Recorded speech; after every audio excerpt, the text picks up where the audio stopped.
Hi, today we're going to continue to read The Littles Go Exploring. Chapter 2. I don't understand it, said Uncle Pete. What difference does it make if Grandpa has a secret room and a diary and a bunch of maps? He's dead, we all know that. Not so loud, Uncle Pet, said Mr. Little. We don't want Granny to know about what we found, not yet, Mrs. Little said. The Littles were in the living room, their apartment inside the walls. Mrs. Little was changing baby Betsy's diaper. Uncle Pet was limping back and forth in front of the fireplace. He had been wounded in the mouse invasion of 35 and walked with a lamp ever since.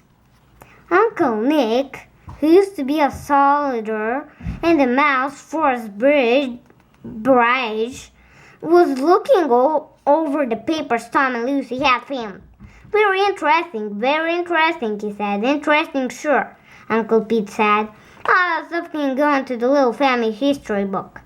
Makes sense, said Uncle Nick, talking to himself. Well, why shouldn't it make sense? Uncle Pet went on. Grandpa was smart. Well, he was first little to understand the electricity, and that's why we could have the bigs of the electrical problems from inside the walls without her knowing about it. Mr. Little nodded. Grandpa had a lot of good ideas, he said.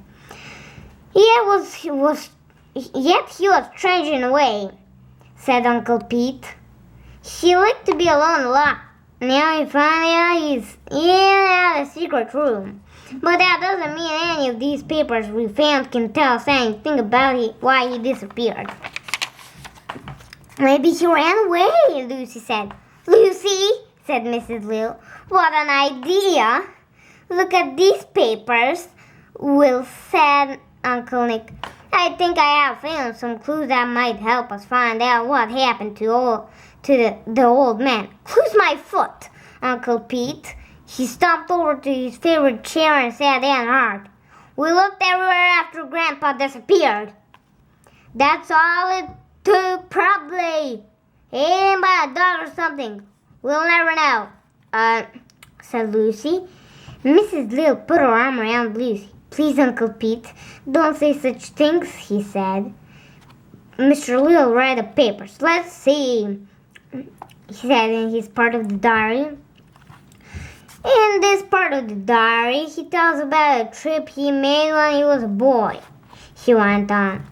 The brook by raft to the dark woods tells how much he enjoyed going exploring. Then he says, I'd like to find out more about this part of the big valley. What lies beyond the dark woods? No tiny person had ever gone there. Nonsense! Shouted Uncle Pete from across the room. Cousin Dinky knows what's over there. No, he doesn't, Uncle Pete, said Tom. Cousin Dinky's never flown over there. He told me so. Mr. Little went on. Here's a map of the places Grandpa remembered. He's put a big question mark on the part of the map beyond the dark woods.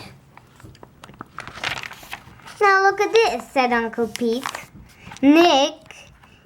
Said Uncle Nick. He took a paper from Mr. Little and held it up for everyone to see. Uncle Pet limped across the room and grabbed the paper from Uncle Nick's hand. He stared at it. What is this anyhow? He said. Why, you can't even read the writing. It looks like gobbledygook to me. It's mirror writing, Uncle Nick said. He held the drawing up to the mirror over the fireplace. It says, plan for Sunburn Raft to make the exploring trip.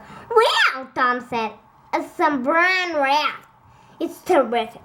Look, it's made from a glass bottle. Uncle Pete spoke. It doesn't prove a thing, he said. No one would make a trip like that by himself. Mrs. Little nodded. It could be just an idea he had, she said. Read the last paper, Will, said Uncle Nick. It's from Grandpa's diary again. Mrs. It's from Grandpa's diary again, Mrs. Little said. He says I may have to make the trip alone. I'm the one who wants to explore the place. It wouldn't be fair to ask someone else to go. It would be dangerous. Some of the family might think I'm too old, but they are wrong. I'll never be told to go exploring. Okay, said Uncle Pete. Don't read anymore. He leaned against the mint place. Why didn't he tell us?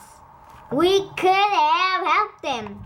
No, Uncle Pete.